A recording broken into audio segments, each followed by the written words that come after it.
반갑습니다. 이제 여름 수련회가 얼마 남지 않았는데요.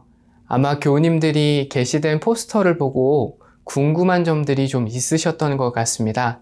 제가 그 궁금증을 이번 수련회의 주 강사이신 정한조 목사님께 직접 여쭤보려고 합니다. 목사님, 안녕하세요. 반갑습니다.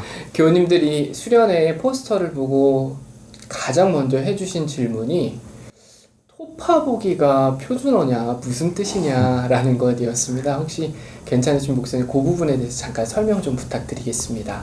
네, 이번 작년 교구 여름 수련회 부제가 에베소서 토파보기인데 톱다라는 동사는 순우리말입니다.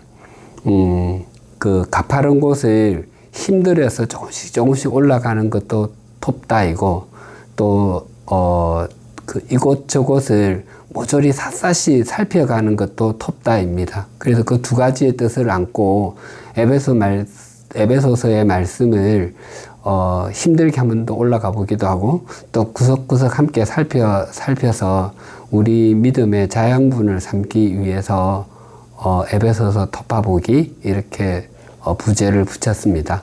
목사님, 토파보기라는 말이 상당히 깊이 있는 말이었네요. 네. 감사합니다. 하나 이제 더 여쭙고 싶은 거는 올해 저희 교우님들이 눈을 들리라 라는 표 말씀을 계속 묵상하고 있는데 그 말씀을 중심으로 해서 성경이 66권이 있지 않습니까? 근데 요번 수련회 때는 특별히 에베소서를 보게 되는데 요 에베소서를 선택하게 된 어떤 이유가 있을지 한번 여쭙겠습니다, 목사님. 사도 바울이 부르심을 받고 여러 번 전도 여행을 다녔는데 그 중에서 에베소는 바울에게 굉장히 특별한 곳입니다. 바울의 3차 전도 여행 약 한 4년 그 남짓 정도 되는데 그 중에서 3년을 보낸 곳이 에베소입니다. 그러니까 할 말이 굉장히 많을 것입니다. 바울이 그 에베소 교회의 장로들을 밀레도에 불러서 고별 말씀을 전할 때도 그 눈물로 사역했다고 했습니다.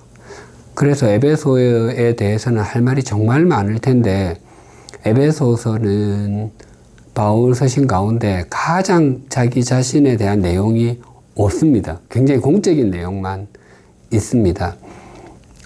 흔히 그 구원에 관해서 가장 잘 설명해 놓은 책이 로마서라고 합니다.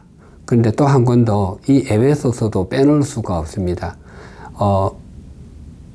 로마서와 에베소서가 구원에 대해서 가장 잘 설명해 놓았지만 초점이 약간 다릅니다. 로마서는 인간이 얼마나 죄인인지에 대해서부터 출발합니다. 그래서 인간이 본질적으로 죄인이고 의인은 없고 하나도 없고 또 죄의 삭은 사망이기 때문에 예수 그리스도가 오실 수밖에 없는 내용에 대해서 치밀하게 바울이 설명을 합니다.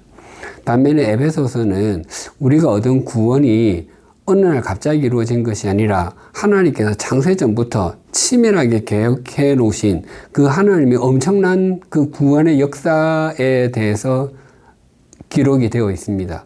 그렇게 장엄한 얘기인데 그 장엄한 얘기 속에 바울이 아마 자기 개인의 이야기를 쓸 수 없었을 것이라고 생각을 합니다. 그래서 에베소서는 불과 6장밖에 되지 않지만 서신서의 여왕이라고 불립니다. 그만큼 내용이 깊기 때문에 그렇습니다. 그래서 하나님의 그 엄청난 구원의 역사를 한번 우리가 눈을 들고 바라보자는 의미이고요. 또 작은 이유 하나 더 말씀드리면 작년에 여름 수련회 때 교구별로 골로새서를 나누었습니다. 그 골로새서와 에베소서는 쌍둥이 서신이라고 합니다. 우리가 배운 것을 다시 한번 늘 복습해야 되고 또 재학습해야 되고 하는데 에베소서를 통해서 작년에 골로새서에서 나눈 것들을 한번 재확인해 보는 시간이 되지 않을까 그런 생각도 함께 겸해서 하게 됩니다. 목사님, 서신서의 여왕이라는 말이 아주 귀에 쏙쏙 들어오는데요. 목사님, 마지막으로 하나만 더 이제 여쭙겠습니다. 요번 수련회 어떤 마음가짐을 가지고 참여하면 좋을지 내지는 수련회에 꼭 참여해야 하는지 의문을 가지고 계신 분들 있으실 수 있거든요.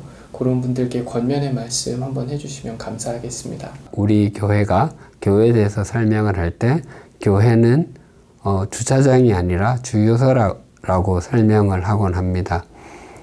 이 수련회가 저는 주유소와 같은 역할을 한다고 생각을 합니다. 그 일상생활 속에서의 믿음과 그 어떤 수련회 속에서의 믿음 중에서 뭐가 더 중요하냐고 질문하면 두말할 필요도 없이 일상 속에서의 믿음이 훨씬 더 중요합니다. 그런데 그 일상 속의 믿음을 견고하게 잘 지켜가기 위해서 우리가 공급받는 것이 있어야 되는데 이 수련회를 통해서 집중적으로 말씀을 공급받는다라고 생각을 합니다. 그 수련회는 결국 말씀의 잔치와 교제의 잔치라고 할 수 있는데 그 말씀의 잔치를 통해서 충분히 그 연료를 공급받음으로 말미암아서 또 일상생활 속에서 그것을 잘 지켜갈 수 있도록 해주는 것이죠. 또 하나 수련회가 중요한 것은 수련회는 이정표와 같다고 생각을 합니다.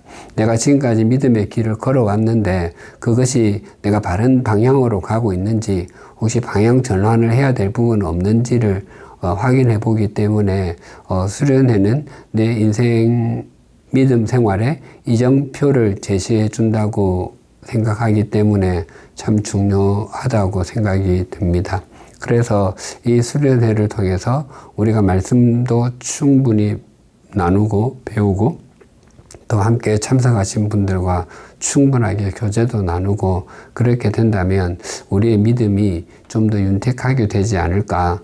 또 우리가 한 공동체가 되고 하나님께서 우리 100주년 기념 교회 속에 우리를 있게 하신 그 이유를 조금 더 또렷하게 발견할 수 있게 되지 않을까 생각합니다. 주유소라는 말과 이정표라는 말이 가슴에 박히는 것 같습니다. 이번 수련회 위해서 열심히 기도하면서 기대하겠습니다. 네, 수련회 때 뵙겠습니다.